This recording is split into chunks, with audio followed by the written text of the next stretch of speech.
everyone. Happy Victober to you.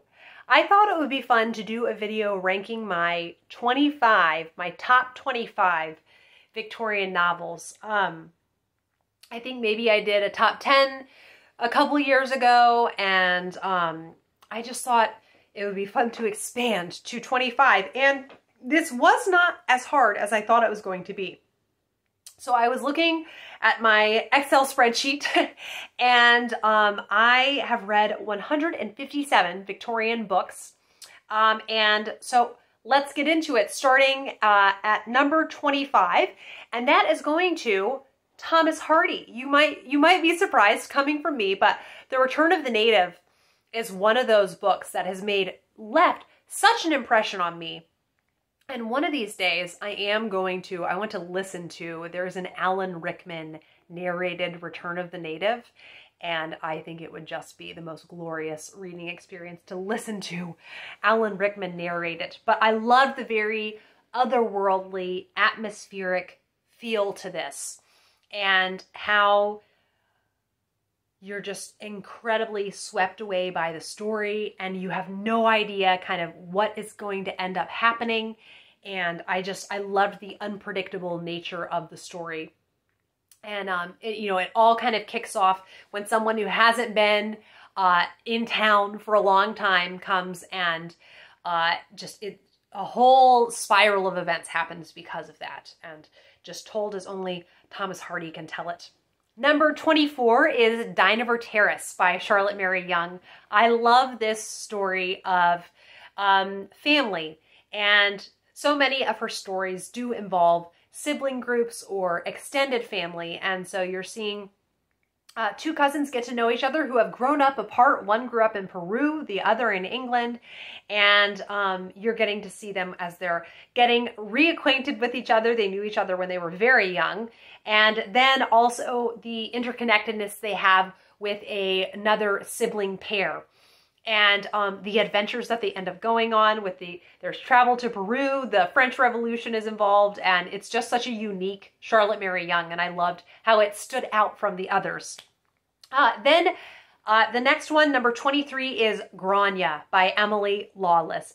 This is such a powerful kind of powder keg of a novel, and Grania is the main character, and she is filled with existential dread, being stuck on this very small insular island, and that she has no kind of autonomy in her life. Her life is just being decided for her, and she's really fighting against that.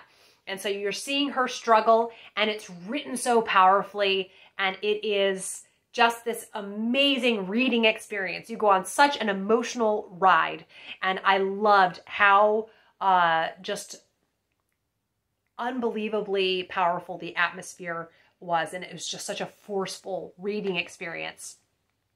Then another forceful reading experience is In the Roar of the Sea, and I say that this novel has kind of the humor of Dickens with the characterization that you're going to get with George Eliot, but also the kind of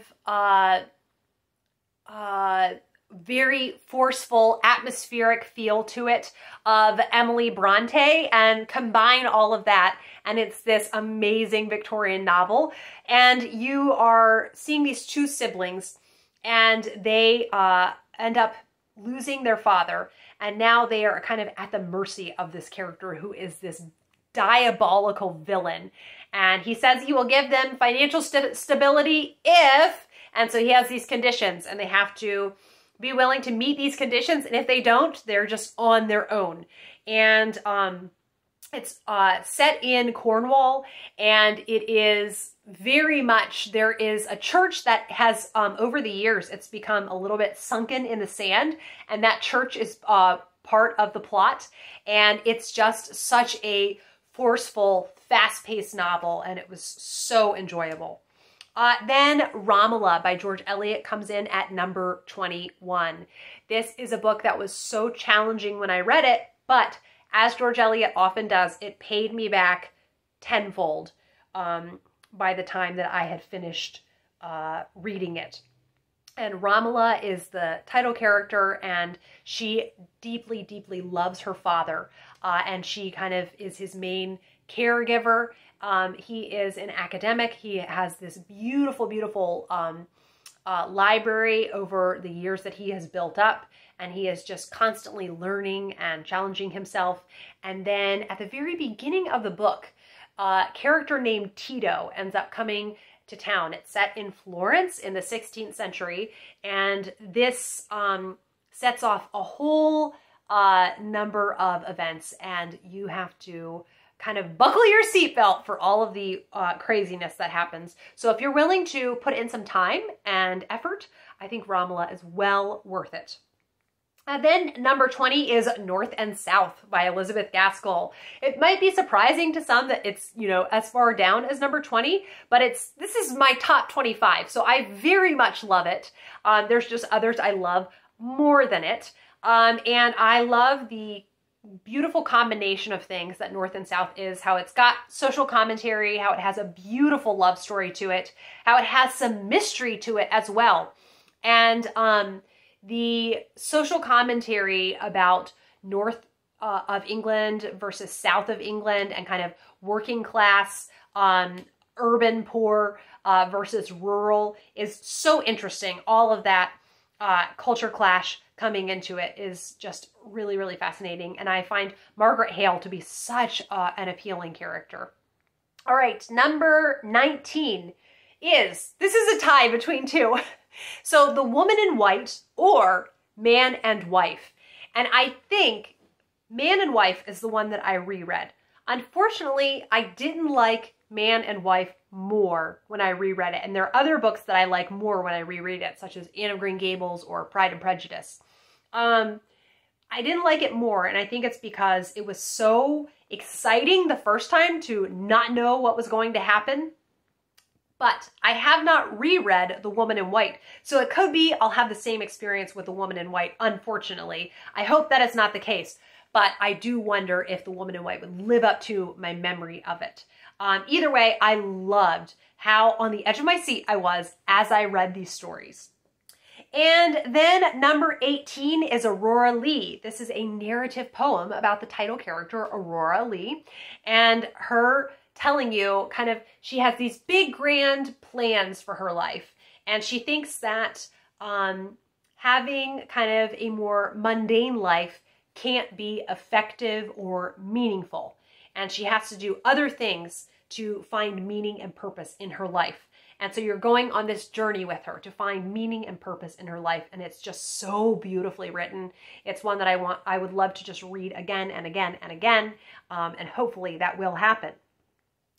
Then we are at number 17, The Canterville Ghost. So this is more a short story, but whenever I think about it, I just smile so much. I love it. It's such a fun story and such a fun concept for a story where this American family buys this old estate in England, and there is a ghost that has haunted the house for thousands of years, and they are such kind of materialist modernists that, oh, that's so funny, it's a ghost. Like, they don't get the scariness of it, and this, oh, there's the supernatural happening right in front of our eyes.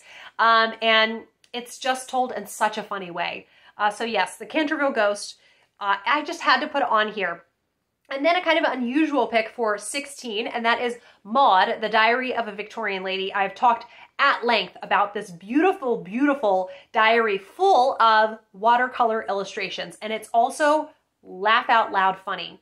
I just love getting to see everything that ends up happening to Maud, and it's just, I really love this window into Victorian life and how silly she could be with her friends. I think we think of the Victorians as perpetually stiff upper lip and just never thought anything was funny, and this really just challenges that stereotype. And then other journals and letters that I've read showed, no, they love to laugh and they love to be silly and have silly nicknames for each other. So yes, highly recommend it. Number 15 is the story of the Treasure Seekers and the Wouldbegoods by E. Nesbit. This is the very endearing set of stories, set of books, and there is a third one that was not quite written in the Victorian era, so that's why I only have these two on here. about the Bastable family. And in the first one, they live in a house with their father and their financial status has just changed. So they are trying to find treasure so their father won't be worried about money. And the things that they do to find the treasure are not always the most helpful. And then in the Wouldbegoods, they move to the countryside with their uncle. And they get into so many scrapes while in the countryside. And it's just such an endearing couple of books. I love them so much. And I enjoyed them more than The Railway Children, which is her much more famous book. Okay, number 14, The Three Brides by Charlotte Mary Yonge. I just love books that have a very communal feel to them and that you are doing life with these characters, and that is so much of Charlotte Mary Yonge's writing. And this one is no different, where you're following these three sons as they bring home their new brides to live with their ailing mother, and getting to see kind of the ways that they learn to live with one another and the ways that they can enjoy each other's company, and all of the character growth that you get to see in them. Character growth is the plot in Charlotte Mary Yonge's books. But there are all sometimes like big events that happen as well. Number 13, Mary Barton by Elizabeth Gaskell. I just love how swept away I get by this story. The writing is so vivid and it's effective, so effective at transporting the reader to feel like you are right there with all of the characters. And it's just so enjoyable. Even though it is I love being swept away as a reader, even though it is a very sad kind of story and plot line. Then we have number 12, excuse me, number 12, The Stokesley Secret. So it's interesting because I realized I did my top ranking of Charlotte Mary Yonge, and the Stokesley Secret ended up in the middle tier, but I put it on my top 25 Victorian novels. So maybe it does belong at the top tier. It's a really simple story where you're just seeing a governess and her charges while the parents are away. The mother is not feeling well. And so they're having her see special doctors in London, and how they try to hold the fort down while the parents are away. And it's just written in such a lively way. There's just so much life and warmth and domesticity happening. And I just savor every bit of it. Number 11 is The Belton Estate by Anthony Trollope. This has one of my all-time favorite couples in Victorian literature. And I know that some readers, they don't necessarily love the leading lady, but I really did. I was completely smitten with this book. And there is a letter in here that moved me so much. It's the most beautiful romantic letter. And so I ate this book right up. So I really loved also how approachable it was as far as Victorian literature goes. I really, really loved it. Okay, then very much switching things up. In at number 10. I didn't think it was going to be in at number 10, but then when I was making my list and I was getting, I had a space open at 10 and it didn't seem like it should go farther down than 10, so I put it at 10, and that is Uncle Silas by J. Sheridan Fanu. Now, the only caveat I have is that this might be like Man and Wife, and that when I reread it, it might not live up to it. But I do know that Maud, the main character, I found her really fascinating. And so I think this deserves the number 10 spot. I don't know because I've never reread it, and a number of these that are in the top 25 I have reread. So that is actually, I'm very much a rereader. I love being back in a familiar story. It feels very safe and cozy, and it's just easier on your brain. And I love getting to know a story more intimately than I did the first time when I was kind of becoming familiar with the plot and the characters and the writing style. So I don't know that it would stay in spot number 10 upon rereading it, but just because of the wild ride it brought me on a year ago, and getting to see this amazing plot unravel was amazing. So you're really rooting for Maud, and you know that she's grown up knowing there's kind of this sinister family member who her father is not on good terms with, named Uncle Silas. And then a course of events happens where Maud ends up kind of knowing Uncle Silas, and it is just the most creepy book. It doesn't seem that creepy at first, and then with the end, It's right up there tied with the ending of Man and Wife for creepiest Victorian novel ending. Okay, number 9, The Cloister and the Hearth. This is a book that I am so glad I put in the work of reading it. I really did. Once I got about 60% through, I considered DNFing it multiple times. And now I'm so glad, instead of rushing myself, I just said, you know what, I need a break, and then I'll pick it back up again later, because it has been the best reading memory for me. And it is a love story. So the author, Charles Reade, was inspired when he found out that the church figure Erasmus, his parents were not married, and his father was a Catholic priest. That's fascinating, right? So he kind of was like, how did that come to be? So the story is about Erasmus's parents and how that happened. So it's really, really, it's set in 16th century Netherlands, and then also some in Rome. And yeah, it was just such a absolutely fascinating read. And I was just so moved by it by the end of it. Okay, number 8 is Can You Forgive Her? This is a book that I had 2 false starts with, and I'm so glad I tried it a 3rd time. And I really was willing to take my time with it then. Once I got over the hump, I think it took me about 300 pages, honestly. It was a while until I felt really hooked. And then I could not believe how much I enjoyed it. So I love domestic realism. And Anthony Trollope is very good at it. But what I also love is when an author who writes domestic realism also puts a mystery plot into their book. It becomes kind of the perfect novel to me. And so there is this really exciting mystery that becomes part of the story.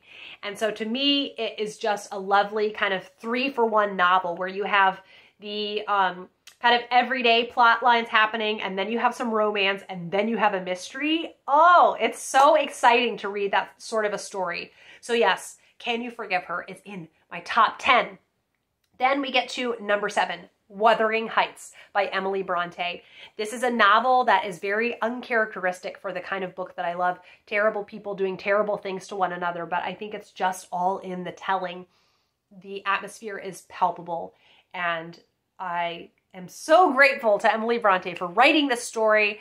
I love the wildness of the story, the untamed nature of it. When I want a full-on reading experience, this is it. Number 6, David Copperfield by Charles Dickens. I always smile like this when I talk about David Copperfield. I love it. And I don't even necessarily, David isn't one of my favorite characters in Victorian literature, but it's the storyline. And Betsy Trotwood is such a highlight to me, and it's just got such life and vivacity to it.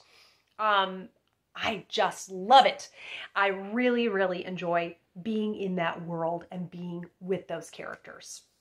Number 5 is Daniel Deronda by George Eliot. And boy, Daniel Deronda. I just really find there is so much heart in George Eliot's novels, and they are so moving, and they're told with such care, and I just really, really love it. So you have 2 kind of main characters, Daniel Deronda and Gwendolyn Harleth, and you see how their fates could have been more connected, and then because of the choices that they make, how vastly different their lives end up being.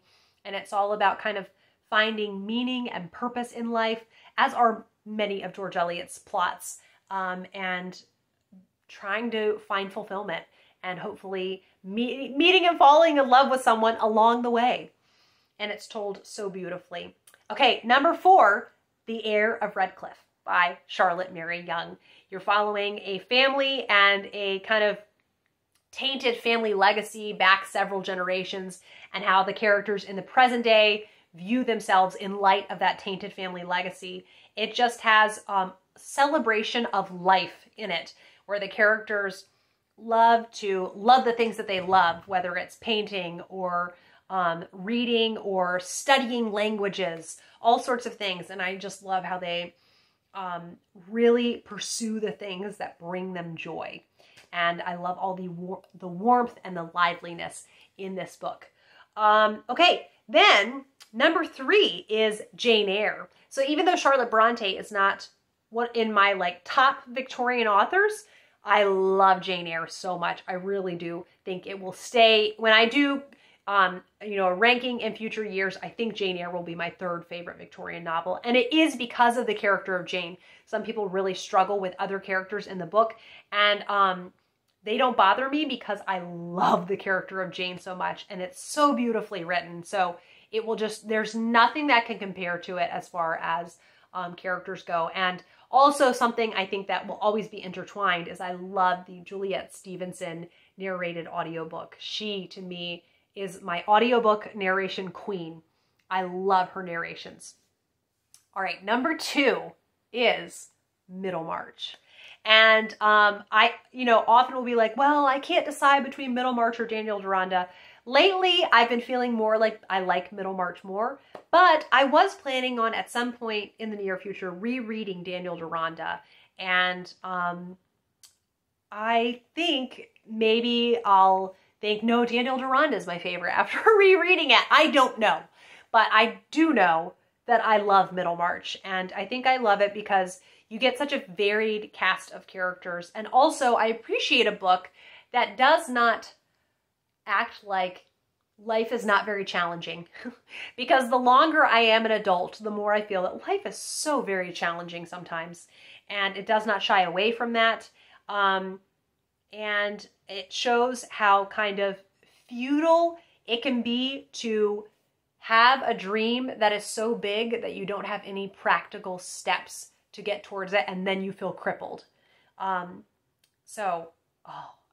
love it. It is such a consoling book, even though not everyone gets a super happy ending. Something about it feels very consoling. All right, and the number 1 pick, that will be no surprise, is Wives and Daughters by Elizabeth Gaskell. I did a very close reading of Wives and Daughters this spring. I end up rereading it every spring around May or June. And it was really lovely to do that because we read it in my Patreon book club. And so I wanted to have some kind of more involved posts to put up on there about Wives and Daughters. And it was so delightful to sit and savor every last word in that book. And I think the highlight of that book for me is going to be the characters: Molly Gibson, Mr. Gibson, Hyacinth even, Cynthia, Roger, Osborne, Squire Hamley, Mrs. Hamley, the Cumnor family, and the Browning sisters. I love every bit of that book. I love being in that world. I love the very close-knit community. Even when that backfires then and everyone's gossiping about things they don't actually know about. I love how the events unfold. There are certain really sad things, though, that I'm always hoping somehow magically the next time that I read it, that very sad thing won't happen. Somehow it will change. But yeah, hands down, I'm never, ever tired of being in that world, being with those characters. It is forever a tragedy that Elizabeth Gaskell, before she died, did not complete it. But it is only lacking a few pages, so it's okay. Alrighty, everyone, that was my top 25 Victorian novels. Please let me know if there are some that now you are intrigued to read, or some that you're like, yes, that would definitely be in my top 25 as well. And I will be back with another video soon. Bye!